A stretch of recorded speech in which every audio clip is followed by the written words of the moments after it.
Hello, Absurdistanis, and welcome to Absurdistan, the transatlantic political podcast with news and opinion from the absurd political reality which is our home. My name is John. And my name is Adam. Today we look at the EU's plans to attack the rise of authoritarianism among its own member states. We examine the aftermath of the Korean Peninsula Summit, and Adam reports on the complexities of the Irish border and its effects on the Brexit negotiations. But first, Adam, how are you? I'm not bad, but there's this great story from Australia that's kind of been keeping me a little bit more upbeat. Emmanuel Macron called the Australian Prime Minister's wife delicious. I don't know if you heard this. It's a mistranslation. He used or as he was speaking English, he seemed to mistranslate the French word délicieuse, which is delightful. So it was something along the lines of, thank you to you, Prime Minister, and your delicious wife. Oh, man, well, I think Trump's rubbing off on him. Well, the Prime Minister's wife anyway said that she was flattered, so there you go. Oh, lovely. All right, so EU plans. What do we got? Right, so fascinating stuff coming out of the European Union this week. It is budget time. I know, it's just riveting stuff. This is the European Commission. This is the executive branch of the EU, and every 6 years or so they propose what's called a multi-annual financial framework. It's essentially a big European budget for 6 odd years. This one's supposed to run from 2021 to 2027. This is actually a really interesting thing because included in it is an attempt by the EU to give itself taxation powers. Governments have always been hesitant to give the EU any of the taxation powers. So here's what we're going to do. The budget in particular has an odd little side measurement to it that I want to discuss with you, John. Okay. But I'll give a brief rundown of what the budget actually is because it in itself is quite interesting. So it's a budget, remember, over 6 years of 1.279 trillion euros. That's a lot. It's 1.114 of the bloc's gross national income, which actually surpasses a previous cap of 1%. What they're trying to do is increase the size of the budget even though the UK is leaving. Right? Okay. The UK contributes 13 billion to the EU coffers. And so they're going to be taking that out, but they also want to increase their spending. So this doesn't go down well with a lot of the more financially conservative members of the European Union. The South is expected to get extra money to spend on borders because of increased migration. There's going to be increased spending on research and in particular pharmaceuticals, but farmers will see their subsidies go down. The budget itself tends to benefit the poorer nations, so the biggest beneficiaries are going to be Poland, Romania, Greece and Hungary. And that's important for the little side measure that we're going to be discussing later. The budget must be agreed by the European Council in a unanimous vote, and this is essentially the governing body of the EU. This is all the heads of states of the, soon to be 27 EU members. But that will be difficult to do in its current form. The wealthy northerners, for example, don't really like the idea of subsidising the south and the east. Austria, in particular, which has a particularly right-wing government nowadays, is running the line of small government is best government. They are one of the strictest financially conservative governments in the EU at the moment. And in the East, there's increasing criticism that the budget is designed to punish them for backsliding away from democracy. So here's where it gets interesting. Along with the budget, there's another financial plan that's been proposed. The EU itself has little executive power to perform or to execute its own directives. It's reliant on the governments of the member states to implement its policy. One of the few means that it can actually pull some legitimate strings is through the power of the purse. They do have the ability to create financial measures that would withhold funding to member states. So this new measure is designed to withhold funding from member states in which there is, quote, a deficiency of the rule of law or of a problem of financial management. Now, this is clearly targeted at Poland and Hungary. Poland has made moves to change its constitution, putting the judicial system under the control of the government, and Hungary's President Orban has championed illiberal democracy or majoritarianism, and he's also taken steps to censor the media and shut down a university which has been critical to his regime. I remember that story, yeah. Yeah, that's the Central European University, which is still open, by the way, after mass protests. Right. People came out onto the streets and kept open. The problem with that, though, is that it's supported by Soros, who is a thorn in the side of Orban. And many conservatives in the United States as well. And hence the complexities of dealing with a man like Orban. He actually does have allies in greater powers. The measure couldn't be included in the budget itself because of that unanimous vote that's needed to pass the budget. So as a financial measure, it actually only needs a qualified majority in the European Council, which means at least 55% of EU members that contain 65% of the population of the entire EU. So it's doable, even if Poland and Hungary vote against it, which they would be likely to do. It still looks as if it will pass because you would have particularly wealthy Western countries in the bloc, France, Germany, Spain, voting for the measure. So the idea of being able to get that 65% in terms of population is actually quite positive. Interestingly, 60% of all public investment in Poland and 55% in Hungary between 2015 and 2017 was EU cash. So there is significant pressure that could be put on these countries to actually abide by European values of democracy and liberalism, etc., etc., etc. So my question for you, John, is which should be valued higher? National sovereignty? Because Poland and Hungary, the governments that are in power were democratically elected in at least reasonably fair elections. Just last month, for instance, Orban was elected on 50% of the vote. In a multi-party system like his, the next runner-up only won 20% of the vote. So he is a clear favourite among Hungarians that are voting in these elections.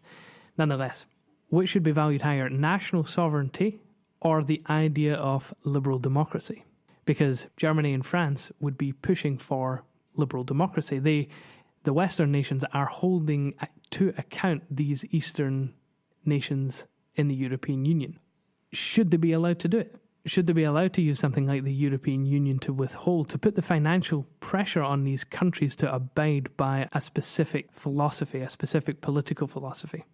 Because this is kind of akin to the free speech debate in a sense. How so? These countries are acting on a democratic right. They have elected the governments they have, and yet you're going to have larger countries in the European bloc come in and say, no, you need to abide by these values. It's a tough question because I almost straddle the fence on something like this. I'm a big believer in national sovereignty, but I'm also a big believer in international law as well. And I don't want to say primacy of international law, but it annoys me to no end when the United States acts as a unilateral power in things like Iraq and Afghanistan. And so I think that you have these international systems that are supposed to keep other countries in check. I don't necessarily have an issue with the EU requiring certain things from their members for investment. I mean, if you're getting 60% of your public investment, or like 55 in Hungary's case, from the EU, I don't think it's unreasonable for the EU to require certain strictures on your government or what you're allowed to do.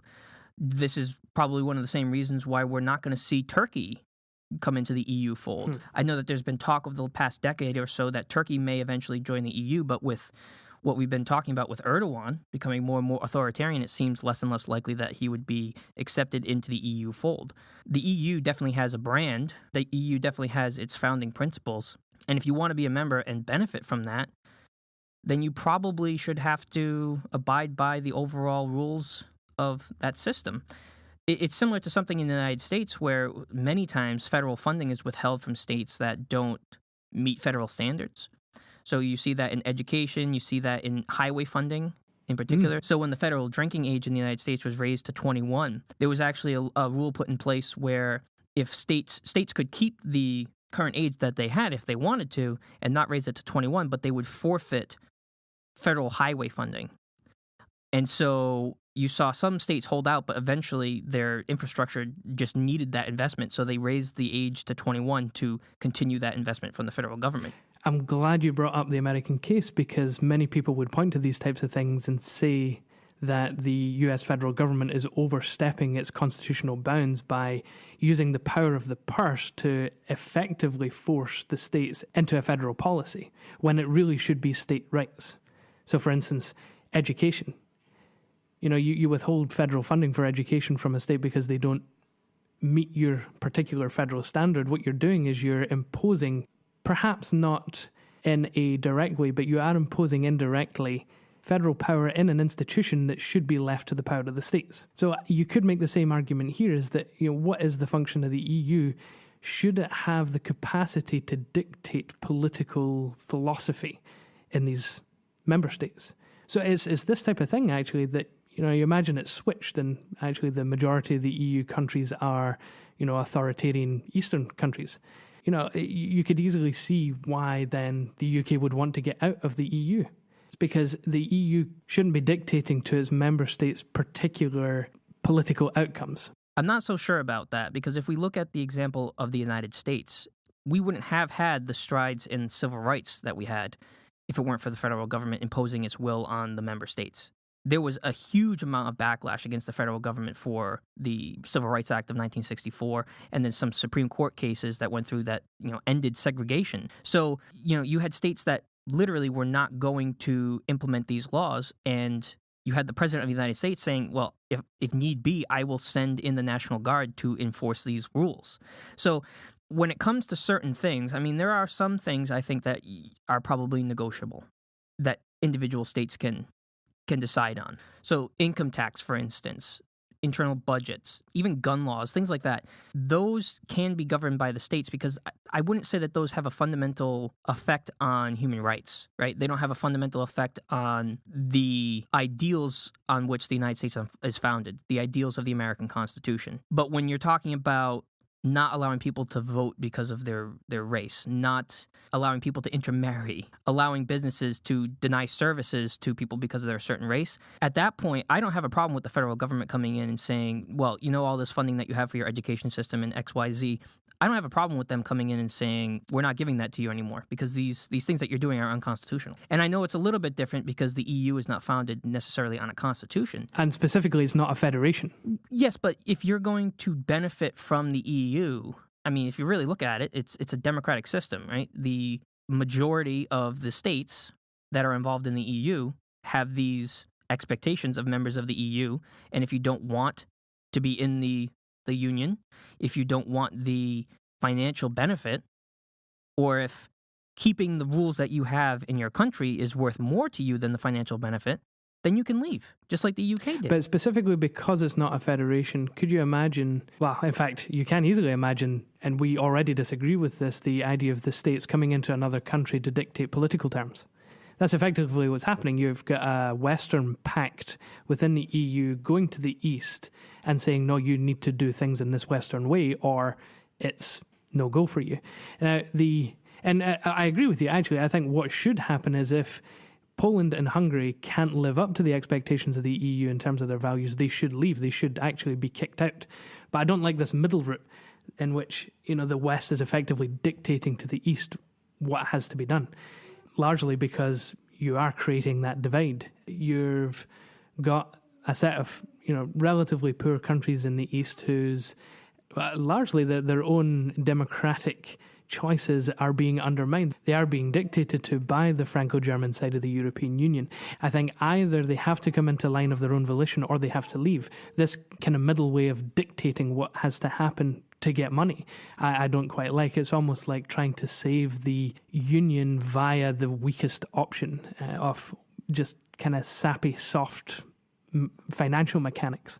I don't know if it's the softest option, though. How is this any different than sanctions? I think the softest aspect of it is actually the history looking back, is that the European Union has never used financial powers against any of its members. So, in effect, it could just simply be a warning shot to Poland and Hungary.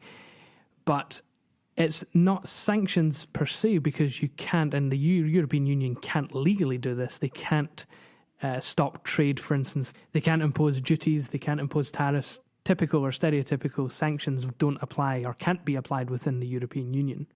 Do you think that this is the EU trying to consolidate power after Brexit? In a sense, yeah. And if you read through the budget, you kind of get that sense in which they're trying to increase their overall investment in the regions. They're trying to implement some tax structures that just haven't existed before. You could kind of see it as a little bit of a power grab, as an expansion of EU governance. So yeah, I would say that. And then in addition, you've got this measure on the side that's also calling countries into line. And again, I don't like where Hungary and Poland are going. I disagree with it. But I don't think it's necessarily within the EU's interest to be pursuing a path like this. One of the biggest problems I have with the EU is that it is kind of soft, almost as if it's it doesn't have balls in a sense to actually do what it needs to do. You chuck the countries out that you disagree with, or you keep them in, you suck it up, and you build bridges in other ways. This kind of middle ground, I think, is going to be... I don't think it's going to do anything, actually. Well, I mean, Hungary and Poland stand to lose quite a bit here. I think that financial incentives are sometimes stronger than even diplomatic ones. I mean, we'll get into this a little bit later because I honestly think that one of the things that influenced North Korea into its stance right now is the financial sanctions that are going on against it and the pressure that it's feeling from the international community. So I don't necessarily view financial sanctions, which I think this would essentially boil down to. I don't view that as an inherently bad thing, especially since the EU has a certain expectation of its member states. It won't allow in authoritarian nations like Turkey. So why would it tolerate authoritarian nations or nations that are already in the fold of the EU becoming more authoritarian? I guess I just don't necessarily have a problem with that, because when you do sign on to the EU, you do forfeit some of your national sovereignty, and I think that comes with the territory. It's an understanding that you are forfeiting some of your national sovereignty, and then you can't complain about it when you fall out of the ideological framework of the EU, and then them say, well, we really don't want to be subsidizing your, more than half of your public investment if you're not going to toe the line when it comes to democratic freedoms. I guess that's the way I look at it. If this was a standalone country that wasn't in the EU and it was other nations trying to force themselves onto the other country and force political change within that nation, I might have more of an issue with it.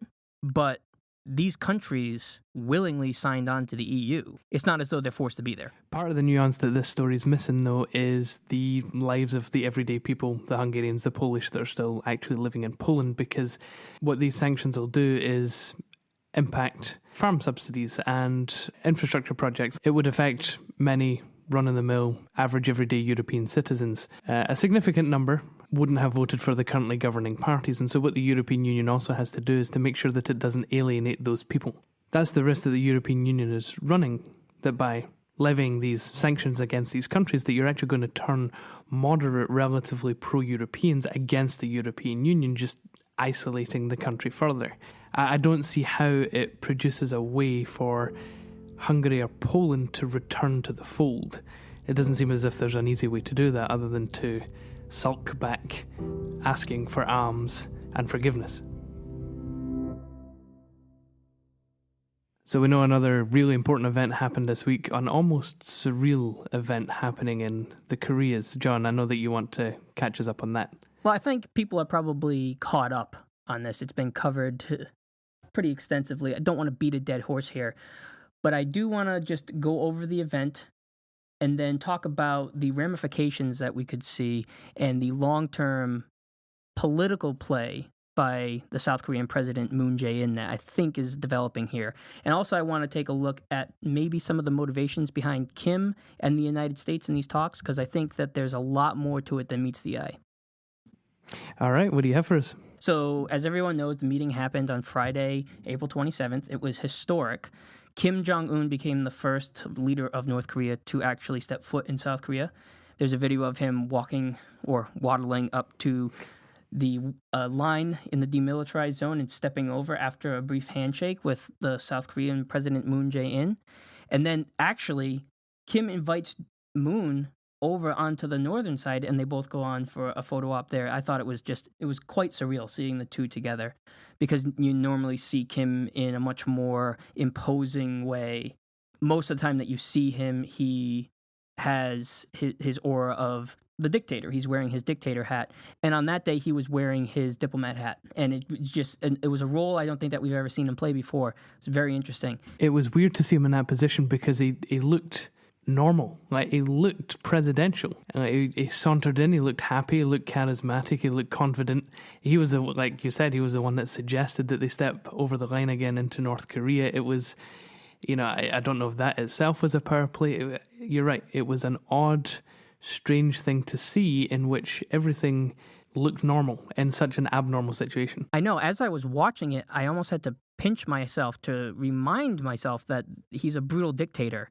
I mean, you're talking about North Korea that has literal prison camps There's something called the 3 generations rule, which is if you are a dissident, then not only you, but your parents and your children go to this prison camp with you.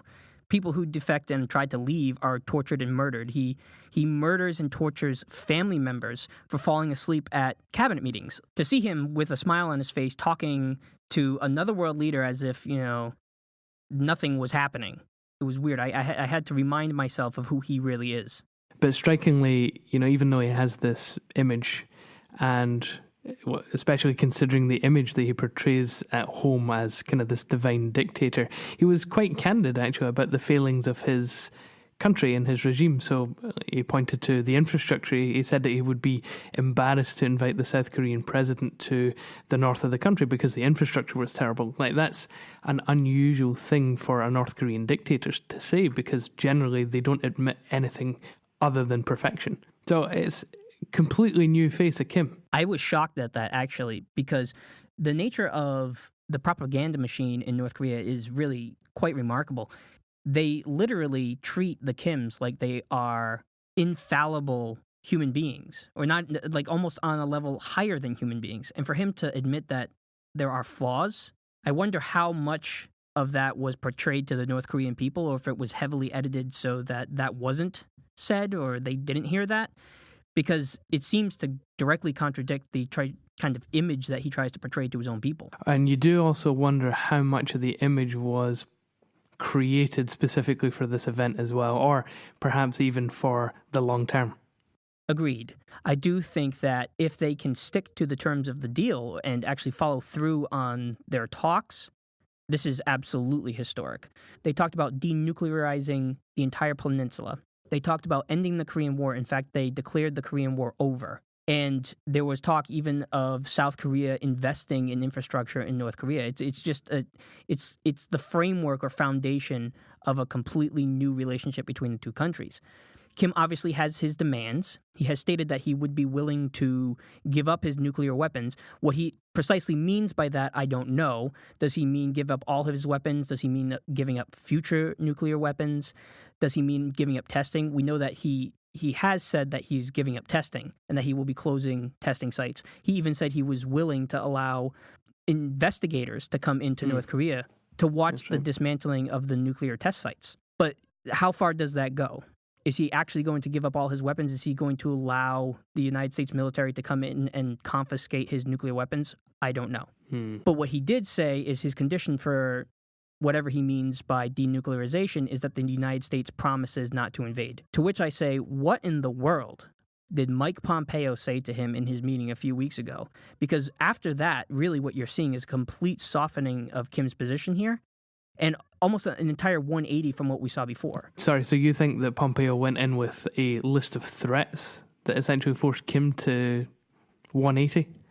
It could be. There was some talk back in, I think, July 4th of last year where Kim was present at a nuclear testing site, and the United States came out and said that we actually had our snipers, had him in range during that testing site. I remember that. I don't know, maybe he brought that up. Maybe he brought up that there are plans to invade, especially with John Bolton as the national security advisor. That's not something that's out of the realm of possibility. For quite some time, international intelligence agencies have known that there's been communication, at the very least, between Iran and North Korea on their nuclear program. We know that North Korea has sold ballistic missiles to Iran. There are rumors that there were Iranian scientists present at some nuclear testings. So we don't know the extent of that relationship, but I'm wondering whether or not Pompeo and the United States are angling for information on Iran's nuclear program, especially coming into the decision whether or not we're going to recertify the deal. Because Iran and North Korea do have a working relationship when it comes to these sorts of things. So Pompeo could have even mentioned something about Iran. And who knows, perhaps Kim is trying to help with the Iran nuclear deal. Because if you really think about it, what message would that send to North Korea as to our reliability when we're making nuclear weapons treaties if we pull out of the Iran deal right before we start negotiating with North Korea? So is Kim perhaps playing this so that the United States doesn't pull out of the Iran deal prematurely and put the sanctions back on Iran? Or did Pompeo say something about, hey, we won't invade you and we won't topple your government, which we're totally capable of if you come to the table and give us everything you know about the Iranian nuclear program? It just seems too convenient for Pompeo to have met with him a couple weeks ago and for this to have happened. I don't think Kim came to the table on his own terms here. I mean, he was definitely jolly and happy, and he seemed glad to be there, but I don't ever think that he would have come to the table like this on his own terms without having some sort of stick that's motivating him to do so. Because not only is the United States waffling on the Iran nuclear deal, but Kim has to understand, and Trump even actually brought attention to this. He actually said the framework he'd like to use for Kim's denuclearization was what Gaddafi did in 2003. And to expect Kim to draw the lesson from that the United States won't invade and topple you if you get rid of your nukes is naive. There's no way that he looks at that in any other way than the United States will topple you once you become a non-nuclear threat. Well, that's what I was going to suggest to you. You've said already on this podcast that looking at Libya, why would Kim ever trust the United States? Like, how do you reconcile that? So you essentially think that there has been some arm twisting, that even at the threat of a Libya-like situation coming, that Kim still had to come to the table? There's really got to be, I think. Pompeo, when he actually became Secretary of State, in his speech, he said that he wanted to bring swagger back to U.S. foreign policy. No, really. And I think that's what he's trying to do here. He's trying to be the big kid on the block. He's trying to push people around with sheer influence based on the military might of the United States. I mean, isn't it working in a sense? It is. It is working. And so it's frustrating to me because Pompeo, like I've mentioned on this podcast before, I'm not a huge fan of him. I think he's a warmonger. But in this case, I have to credit him in some big way with Kim coming to the table here. And of course, credit should also go to Trump, should it not? Nobel Peace Prize nominee? Well, according to Moon Jae-In, he is the president of South Korea. Apparently he received a phone call and somebody said that Moon Jae-In ought to receive a Nobel Peace Prize. And he said, no, that should go to Trump for what he's done. I love it. I love it. I called this a year and a half ago. You're Nostradamus, seriously. But honestly, I think Moon Jae-In, that was a brilliant political move on his part. Because what we know of Trump is that he has a rather large ego. And the concept of being worthy of a Nobel Peace Prize and being told that he's worthy of a Nobel Peace Prize by another leader of a nation, he's going to go into this, and for the sake of his own ego, he doesn't want to screw this up. So it's going to give him more motivation to actually not scuttle these talks and not escalate with Kim on Twitter. And you've even seen Trump said something about how Kim was acting in an honorable way. So Trump is obviously softened towards Kim just because of this whole process. And I think that the rhetoric coming out of South Korea has helped with that. The rhetoric saying that Trump has really masterminded this whole thing and he's worthy of a Nobel Peace Prize because of this. So I think that the long-term play politically here by South Korea is get on Trump's good side, flatter him, and he won't screw this up, for lack of a better phrase. And also, I think Kim has been sort of forced to the table here because whatever Mike Pompeo said to him in that meeting must have been dire for him to have switched so suddenly, to literally go from firing missiles over Japan to offering full denuclearization for a promise not to invade. I mean, how else can you explain that? It's not the whims of a dictator. Kim is a rational actor. He's not going to do anything that's going to put him at risk of being ousted. If I could add my own interpretation to the situation, you'd mentioned Chinese sanctions in North Korea in the last story. I do wonder how much, or even if it's possible, that North Korea has kind of seen the light in a sense, and that while there have been cases like Libya in which military might just has overthrown regimes, that a sense of honourable diplomacy actually gets you further than threatening your neighbours with military strikes. Because that can work for the States. The States has the manpower to say, you know what, we're going to bomb, chemical storages in Syria, and it happens the next week. North Korea can't necessarily stand up to the claims that it makes. So I'm wondering how much of a dose of reality Kim has had, and perhaps that's motivated him to switch tracks. What do you think? There's really a couple of ways that this could end. Either Kim denuclearizes, we hold up our promise to not invade, we recertify the nuclear deal with Iran, and we have a nuclear-free Iran and North Korea. Or, honestly, it could end with us invading Korea on some pretense in the next few years because he's denuclearized. With the United States' track record on foreign policy, there's really no way of knowing until it actually happens. Although, again, if you were to strictly compare to Libya, the Libya situation doesn't have a South Korea. In other words, a very close ally of the United States literally on the border who shares a cultural and historical connection with the North. I mean, they are the same people. The Koreans are Koreans no matter whether they're North or South. That didn't exist in the Libya case. And so, South Korea, I think, ultimately has the power to sway the American leadership. And I think you're right, in a sense, it's more easy to sway Trump through his ego than other presidents in the past. But South Korea ultimately has this final say, I think. So what's your thought on it? Do you think that this is it? The Korean crisis is over? And Trump has ended it? I think I always fall back on a cynical perspective. I think we need more data, essentially. We don't know who the new Kim is. We don't know what his new goals are. For all we know, this could be, not this Olympics. I think 2 Olympics previous, North Korea used the joint South Korea-North Korea team to build kind of a cultural connection with the South and to put on a good face.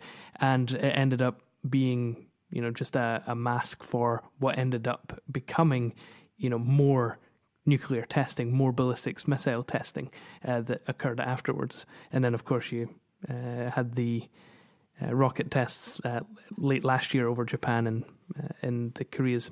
So is this a really big mask for a really big problem, or is Kim, has the sanctions, the economic sanctions from Korea, the fact that one of their nuclear sites has essentially self-destructed, the ongoing economic problems that exist in North Korea, has that finally brought the regime to a point of saying, well, can it be any worse than just going to the South Koreans and the Americans and saying, well, let's see where this goes, this whole diplomacy and peace thing? The Irish border has become a point of contention between the UK and the EU. Now, this border may play an important role in the upcoming Brexit negotiations. Adam reports on the complexities of the situation. I have a Schrodinger's cat type problem for you.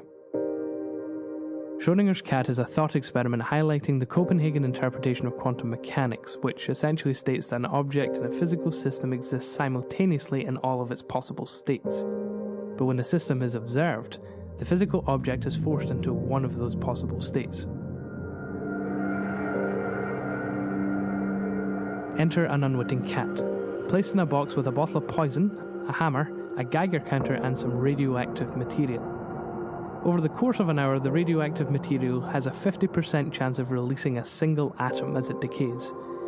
When the Geiger counter detects the atom, the hammer falls, breaking the bottle of poison, killing the cat. When the box is closed, the atom in question is simultaneously in a decayed and non-decayed state. Therefore, the condition of the cat is unknown until the observer opens the box to observe the system. Snowbell logically then exists in a superposition, being both simultaneously dead and alive. This is a paradox. 2 contradictory outcomes existing simultaneously. Here then is your Schrodinger's cat problem for today, or rather Schrodinger's border problem.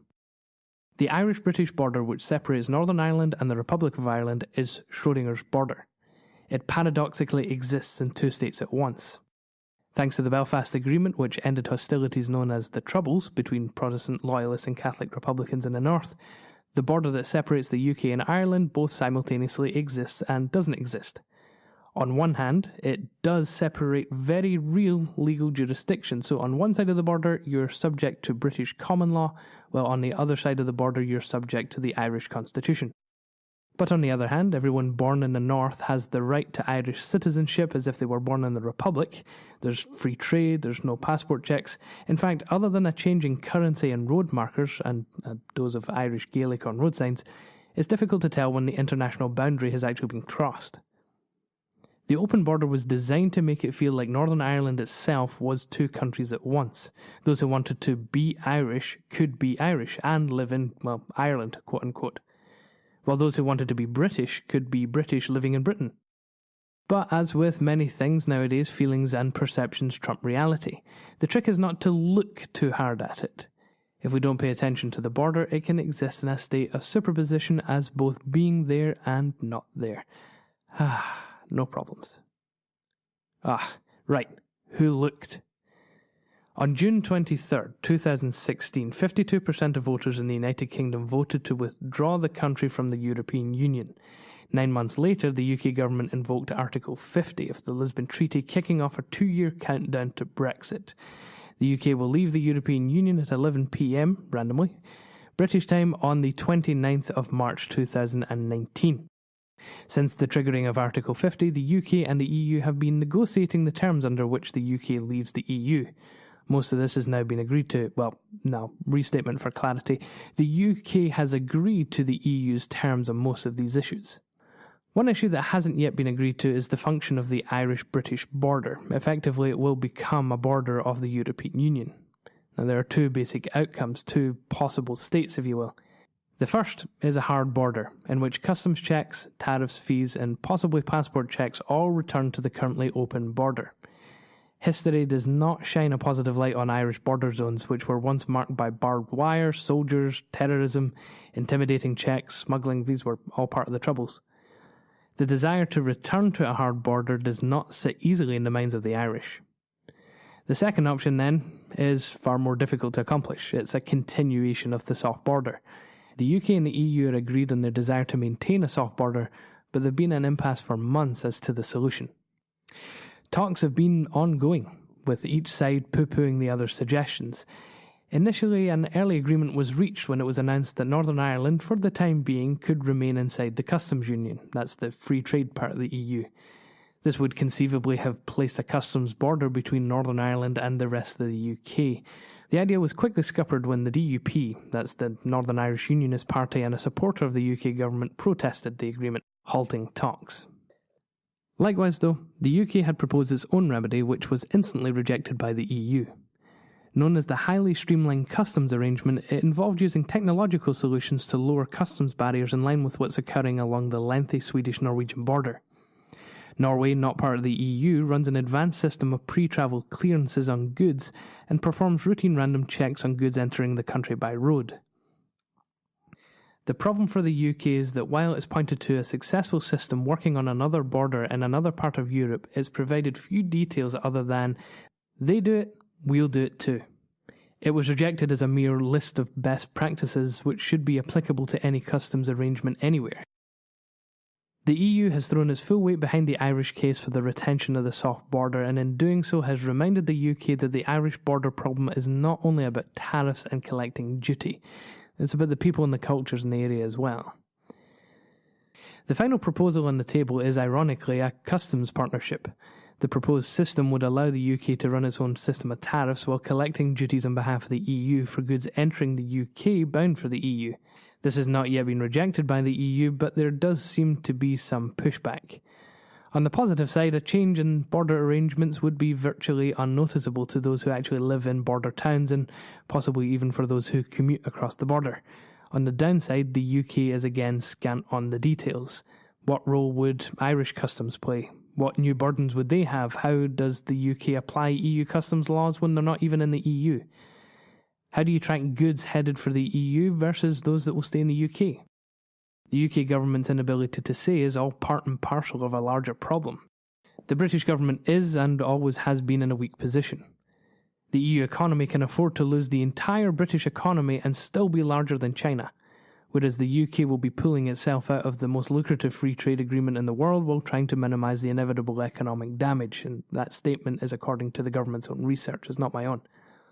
The EU has, therefore, been in the driving seat in negotiations since day one, setting the schedule of negotiations and the amount to be paid by the UK for the privilege of withdrawing, which is in the realm of about £40 to £50 billion.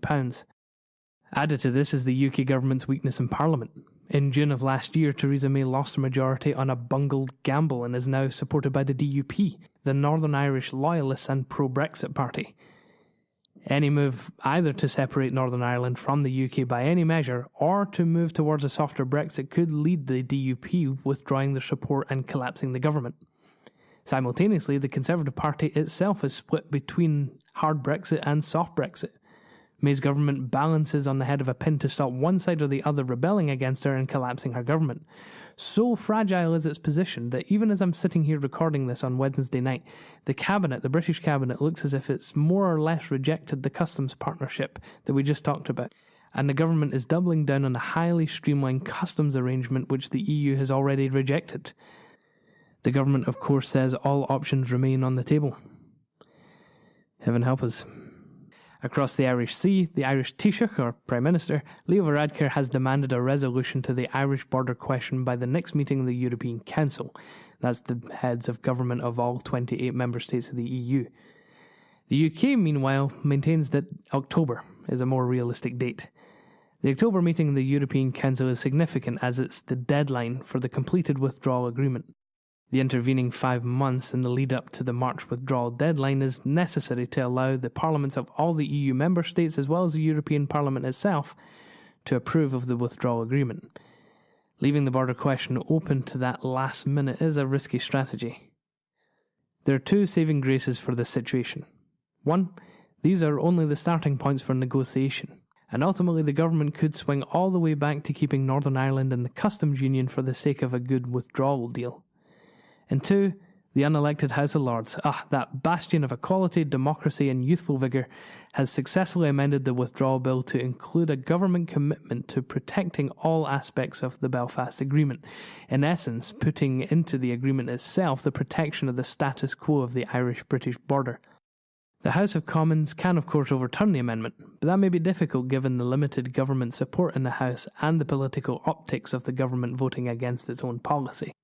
After all, the government's position is to protect the status quo of the Irish border. The solution I like best has been suggested by a contributor to the Slugger O'Toole blog, a great resource on Northern Irish politics if you're interested. Let Northern Ireland decide. Throw another referendum at the problem. Northern Ireland voted to remain in the EU 56% to 44%. If they want to be in the EU and in the UK, and they have the option of doing it, let them have their cake and eat it too. The devolved government of Northern Ireland, which has representatives even from the DUP, has been consistently lobbying the UK government for a special status for Northern Ireland. So let them have it. Referenda are a good way anyway of breaking the power of the large sectarian parties, the DUP and Sinn Féin, which monopolise power in the devolved government. By letting people choose what's best for them individually, the large parties then become subject to the will of the people of Northern Ireland as a whole, and not just to their communities. Schrödinger published his thought experiment not to explain quantum mechanics, but to critique the Copenhagen interpretation of quantum mechanics. That a cat could both be alive and dead simultaneously was ridiculous, ludicrous. The interpretation had to be flawed. But an international border and a superposition of existence and non-existence is possible, it's real. You can visit it and see its effects, or lack thereof. But now we've looked too hard at it. We've observed it. The superposition will collapse into one single state. The problem is, we still don't know which one.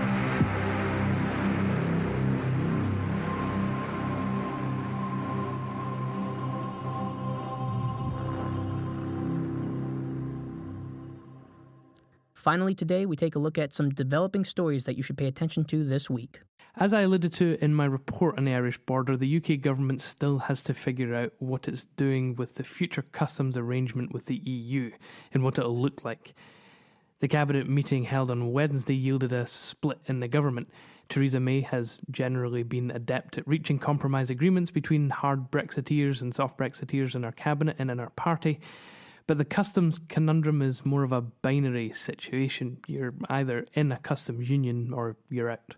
According to Politico, May has 1 week to reach a compromise. With the threat of rebellions on both sides of the Brexit coin, the May government may not be long for this world.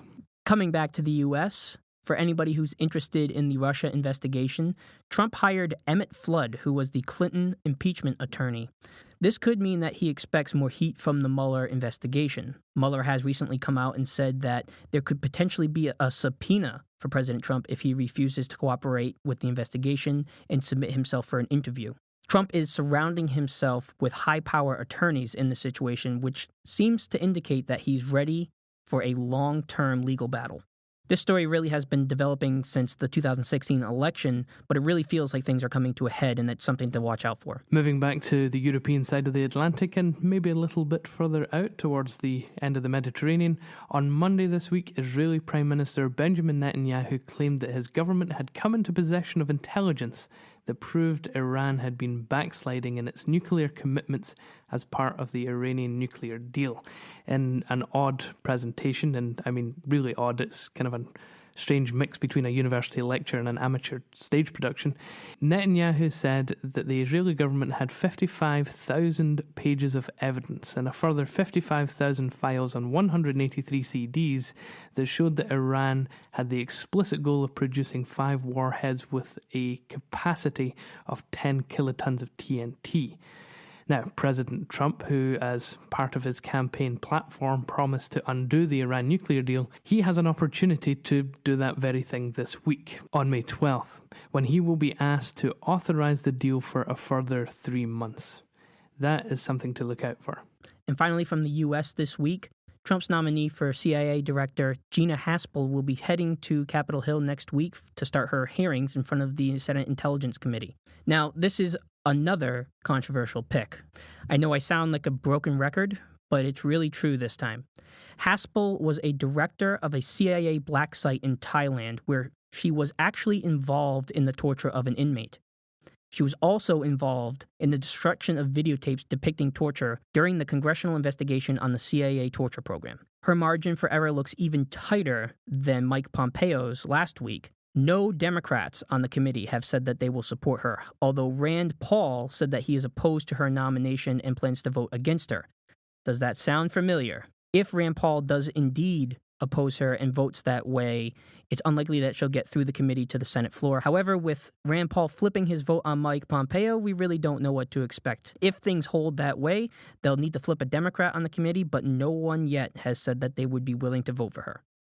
Well, that's it for today's episode. Don't forget to follow us on Twitter at Absurdistanis.